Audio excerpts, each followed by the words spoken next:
Well, baby, I'm on it with a bottle of wine and an old dirt road, and you're ready to go if you want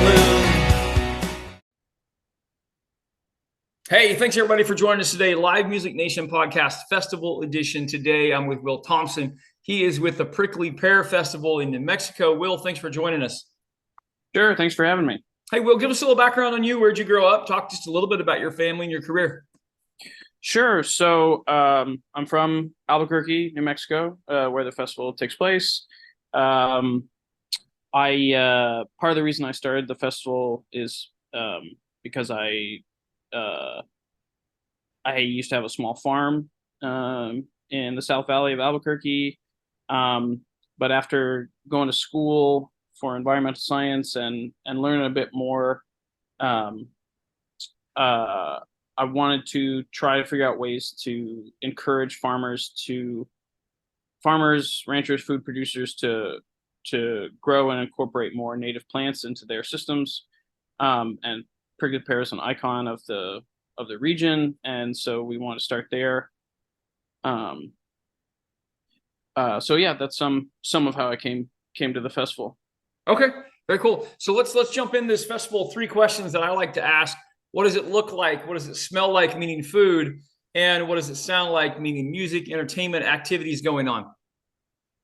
Yeah, so this is our 5th year doing it, and our 2nd year out at a really cool space called the Gutierrez Hubble House, which is part of Bernalillo County, the county that the Albuquerque's in, open space.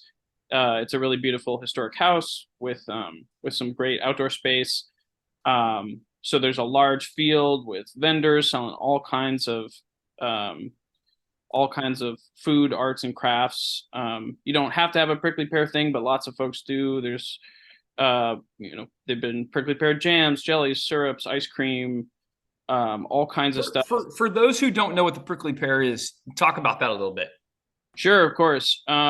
Yeah, so that's part of the reason why we wanted to do the festival, because even though it's a cactus that's native to the Southwest and Mexico, not everyone knows about it. Not everyone knows you can eat it. But it's a cactus, got big, large, purple fuchsia fruit. It's actually there's a species of prickly pear native to every state in the U.S. except 2, and so they're everywhere. But yeah, we don't use them too much in the U.S. And particularly in the Southwest where they're native to. So so that's one of the reasons we want to do the festival, is because they're a really awesome native plant that you can make some delicious stuff out of. Okay, all right, very good. All right, so back to the festival. The where it is it and the what it looks like. Yeah, so like I said, it's out at this really beautiful historic site, the Gutierrez Hubble House, and you walk in and we have a space set up for cooking demos, for beverage demos, some arts and crafts demos. So we have had all kinds of people make all kinds of stuff from prickly pear nopal, the pads of prickly pear salads and tacos, to prickly pear mocktails and cocktails with the prickly pear syrup. And then we have some folks doing arts and crafts stuff, people doing dyeing with a cochino, which is a insect that lives on prickly pear that's people have used for a very long time. Huh? So we've got some cool like little demos and stuff when you enter, and then as you go to the large field area, there's a bunch of all the kinds of vendors I was describing, and then we have our own little stage with prickly pear decorations that we have our music on. Perfect. All right, let's talk. All right, let's talk food for a minute, because that's always a big attraction when there's live events. What is food like? Give people an idea. So untreated, untextured prickly pear, what does it taste like? So it's a very subtle flavor. One of the things that's really prized for is its color, especially in our region.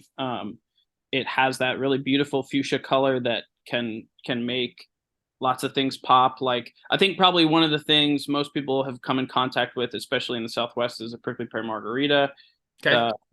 Um, but in some parts of the world, people do just cut them open and eat them. Eat them like they'd eat lots of other kinds of fruit. A fleshy, semi-sweet piece of fruit, but you can do a lot of cool stuff with it. What's the most common, besides a margarita, what's the most common food you're going to find it in? Probably prickly pear jelly. There's Okay. there's a couple folks, and now some larger brands that make a prickly pear jelly. So you can probably find that if you're in New Mexico, Texas, Arizona, or California. Gotcha. All right, let's jump into your activities and music. You talked about music. Give us an idea of some samples of music from the past. Sure. So we've had lots of. We usually try to stick to local bands. We've had lots of names that people recognize from New Mexico. Lindy Vision. There's lots of indie acts, and some more folk or singer-songwriter acts like Laura Manzanares, Liz Howdy, and this year we've got a lineup of 3 acts. Ailani, who's a Native American singer-songwriter, Almost Always Never, an indie band from New Mexico, and Gold Tides, also a New Mexico indie band. So we try to, even though the focus is on the prickly pear, we try to showcase and support New Mexico artists. So those are some of the folks people would see at the festival this year. Perfect. All right, couple fun questions, because I am in live music and live entertainment, travel all over the country. I like to survey. All right, so Will, I'm going to ask you this question. What's the best concert you've ever seen, ever? That's a good question. I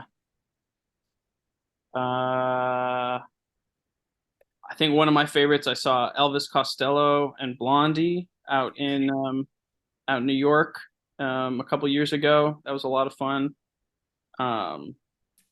Some 2 artists that I've wanted to see for a very long time. And they put on a pretty good stage show. That's perfect. All right, dead or alive, you get to see one musical act. Who would you pick? I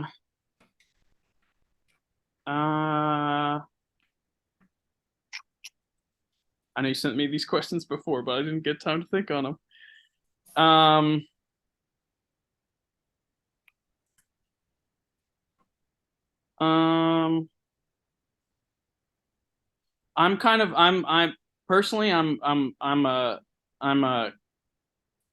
more of a punk and hardcore fan. Yeah. So I would have loved to see Minor Threat when they were still playing. All right. Good. That's a good answer. Okay.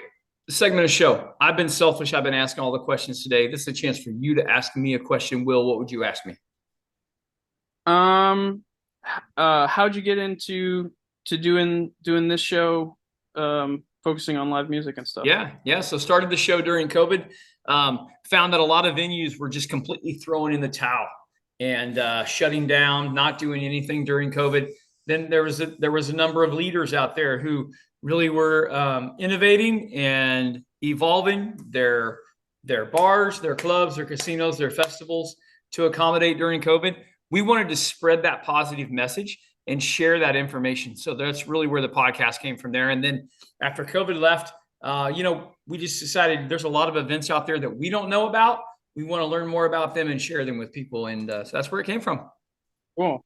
And absolutely. Will, how do people find out more about the Prickly Pear Festival there in New Mexico? Yeah, definitely. They can go to nmpricklypearfest.com or check us out on Facebook or Instagram to see all the events that are going on. All right. Will, thanks for being on. I appreciate it. Awesome. Thank you. You bet. Well, baby, I'm on it with a bottle of wine and an old dirt road. Are you ready to go if you want to?